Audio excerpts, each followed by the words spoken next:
Shalom, Boker Tov, mais uma vez aos meus irmãos e amigos judeus, hebreus, israelitas e todos os simpatizantes da fé judaica. Estou aqui com um livro em mãos que tem por título A Outra Face.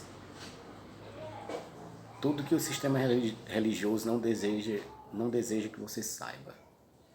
Aqui neste livro aqui, do professor João Alves Correia, vulgo Moré Eixo, tem mostrando mais de 70 profecias analisadas uma a uma, amparadas pelos comentários de grandes eruditos judeus antigos e modernos. Vou começar aqui na página 8, que tem por título A Criação do Mito. 1.1 A História sem História. Jesus foi um rabi famoso do primeiro século, cujo nome hebreu era Yeshua.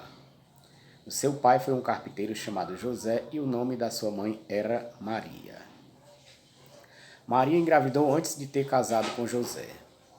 Jesus nasceu no estábulo em Belém durante um censo romano. Jesus cresceu em Nazaré e tornou-se um rabi erudito. Viajou por todo Israel, pregando que as pessoas deviam amar umas às outras. Algumas pessoas pensaram que ele era o Messias e ele não negou isso, o que deixou os outros rabis muito zangados. Ele causou tanta controvérsia que o governador romano Pôncio Pilatos o mandou crucificar.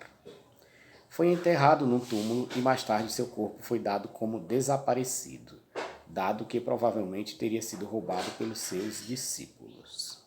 O que temos acima não é um relato ou um resumo sobre a história de Jesus, veiculado apenas pelos meios cristãos.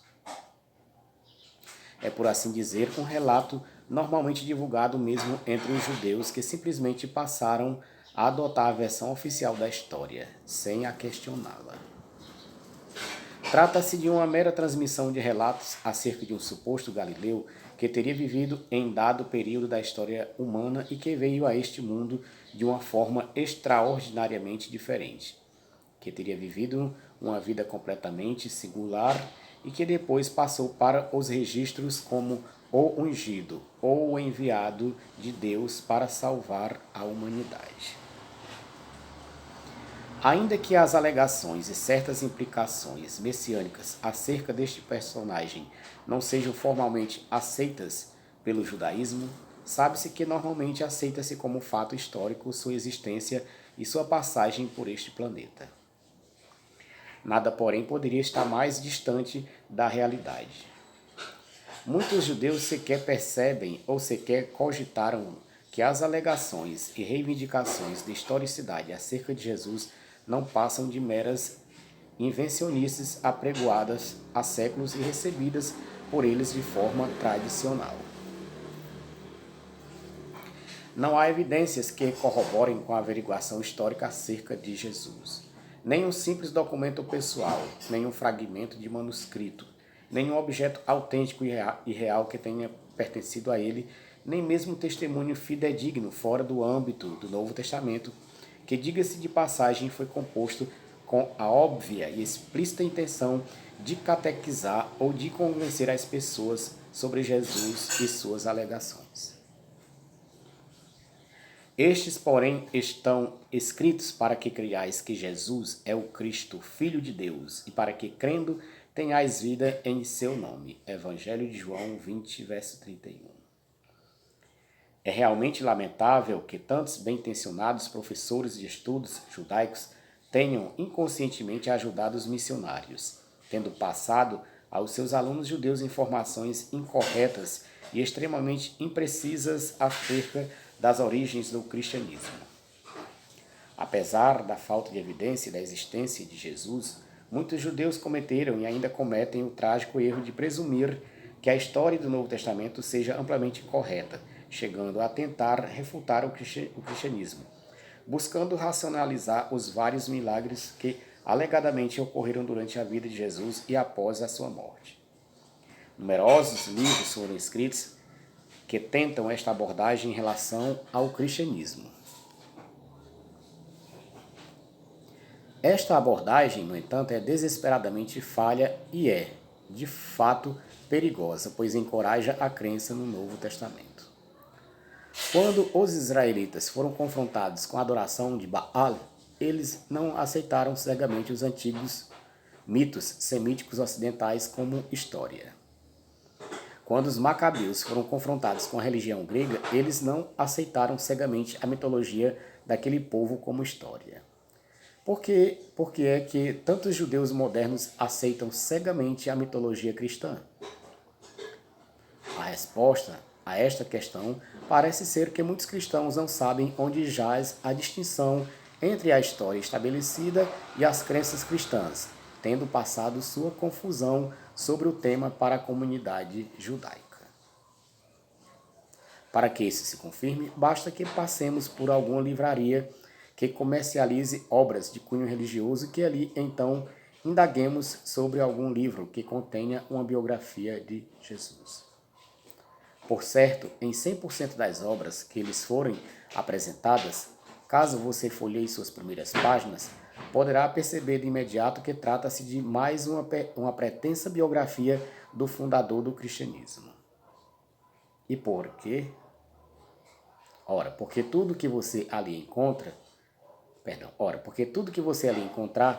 terá como base o registro que encontramos nos evangelhos no Novo Testamento e nada mais do que isso. Ou seja, não há em todo este planeta um livro sequer que traga um trabalho isento de referências neotestamentárias quando a questão é uma biografia de Jesus. A ideia de que houve um Jesus histórico real firmou-se tanto na sociedade cristã que os judeus que vivem no mundo cristão começaram a aceitar cegamente esta crença, porque nunca a viram ser seriamente desafiada. Por todo este trabalho, estaremos propondo pontos que devem ser encarados como desafios frontais ao que os missionários cristãos propõem. E o primeiro desses é 1.2. A historicidade de Jesus de Nazaré deve ser séria e positivamente contestada. Não é irrelevante que se peça a um missionário ou pregador cristão alguma evidência que comprove o que eles alegam em termos da historicidade de Jesus. E paralelos com os patriarcas e profetas do Tanar, Bíblia hebraica, ou como eles chamam, Antigo Testamento, não são válidos. E explicamos o porquê. Disse que Jesus teria vindo como o cumprimento de certas profecias que foram proferidas pelos sábios judeus antigos, tais como Moisés, David, Isaías, Jeremias, etc. Ora, sendo Jesus o cumprimento do que esses homens proferiram, é natural que não se exija comprovação da historicidade deles, pois isso estaria implícito à mensagem que eles mesmos proferiram. As mensagens existem, elas são reais, estão escritas e foram transmitidas ao longo de séculos, milênios até. Porém, o seu cumprimento deve ser examinado, averiguado e comprovado com fatos, documentos e até mesmo, por que não, achados arqueológicos. O cumprimento destas mensagens proféticas tem logicamente maior importância do que a mensagem em si. E se o cumprimento ocorre no nascimento, na vida e no ensino de certa pessoa, faz-se notoriamente necessário que se prove que tal pessoa de fato um dia pisou esta terra. E quanto a isso, o que eles poderiam apresentar em relação a Jesus? Eu respondo: nada. Não existe absolutamente nenhuma evidência que corrobore com a pretensa historicidade de Jesus. Apaga, mano. Que, mulher? Minha foto ficou aí. Não ficou, não. Por outro lado, nenhum profeta ou patriarca hebreu teria vindo ou surgido com uma missão tão espetacular quanto salvar o homem de seus pecados. Nenhum deles alegou a si mesmo o título de Filho de Deus. Ou mais ainda, a nenhum deles atribui-se a condição de ser divino, em pé de igualdade com o Criador. Portanto, tais fantásticas e extraordinárias alegações precisam sim de evidências concretas para que sejam devidamente acreditadas. E por que isso tem de ser assim?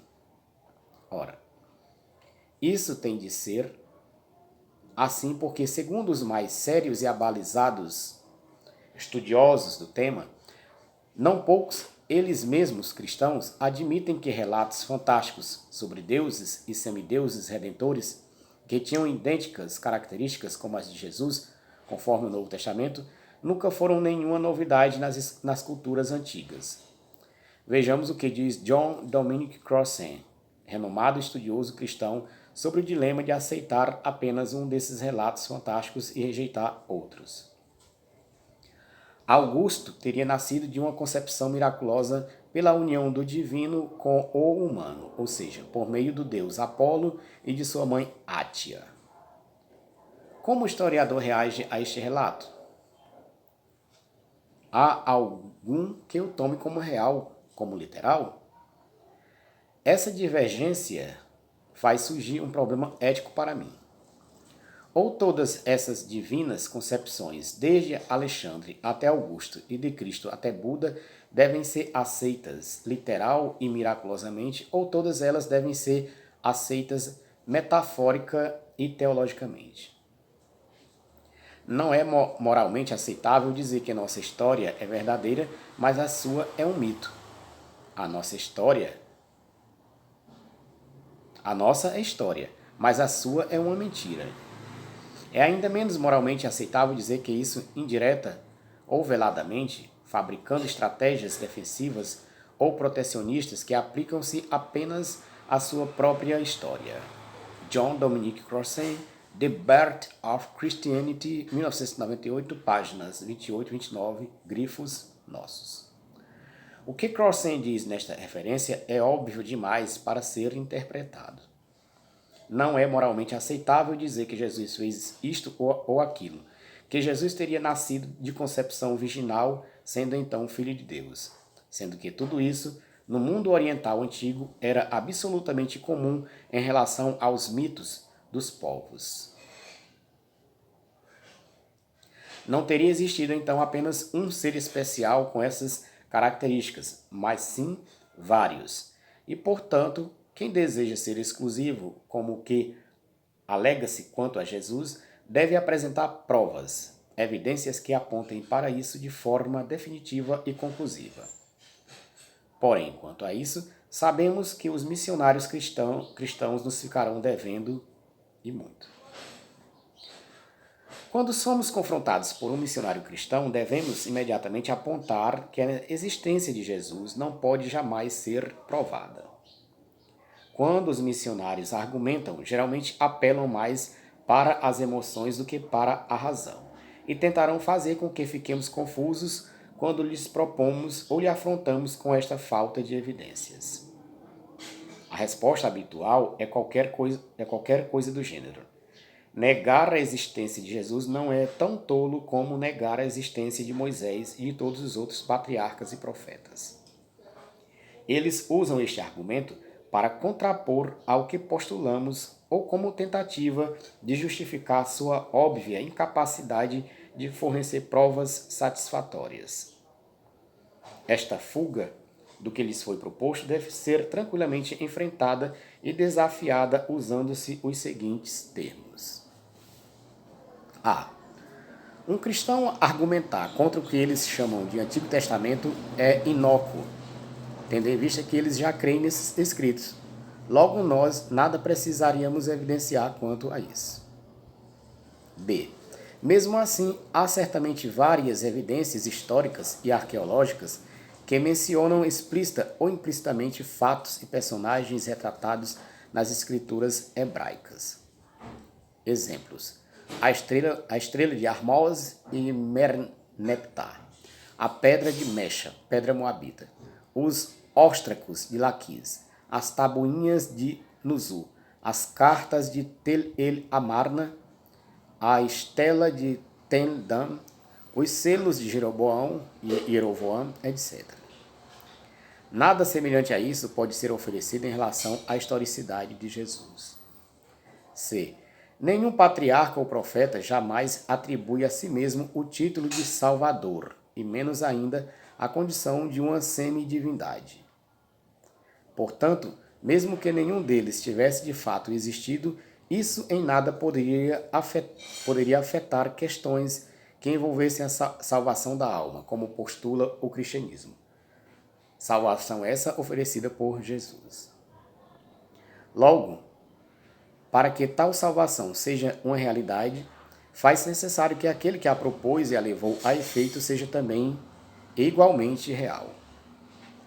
Percebemos então que por esses três simples modelos, a contra-argumentação usual dos missionários prova-se uma falácia. Seria como atirar contra o próprio pé. No extremo oriente, onde as maiores religiões são o budismo, o shintoísmo, o taoísmo e o confucionismo, Jesus é considerado como mais um personagem da mitologia religiosa ocidental, comparável a Thor, Zeus e Osíris. A maioria dos hindus não acredita em Jesus, mas os que acreditam consideram-no como uma das muitas encarnações do deus Vishnu. Os muçulmanos certamente acreditam em Jesus, mas rejeitam a história do Novo Testamento e consideram que ele foi um profeta que anunciou a vinda de Maomé. Eles negam explicitamente que ele tenha sido crucificado. Em resumo, não há uma história de Jesus que seja uniformemente aceita em todo o mundo. É este fato que põe Jesus num nível diferente para personalidades históricas estabelecidas. Se os missionários usarem o argumento do Holocausto, deve-se apontar que o Holocausto está bem documentado e que existem numerosos relatos de testemunhas oculares. Deve-se apontar que a maior parte das pessoas que negam o Holocausto sempre foram eles mesmos, semeadores do ódio antissemita com credenciais fraudulentas. Por outro lado, milhões de pessoas honestas na Ásia, que perfazem a maioria da população mundial, não conseguiram ser convencidas pela história cristã de Jesus na medida em que não há nenhuma evidência irrefutável de sua autenticidade. Os missionários poderão insistir que a história de Jesus é um fato bem estabelecido e deverão argumentar que existem muitas evidências que comprovam isso. Devemos então insistir para que as apresentem. Normalmente é aqui que passam a citar alguns historiadores antigos, como segue.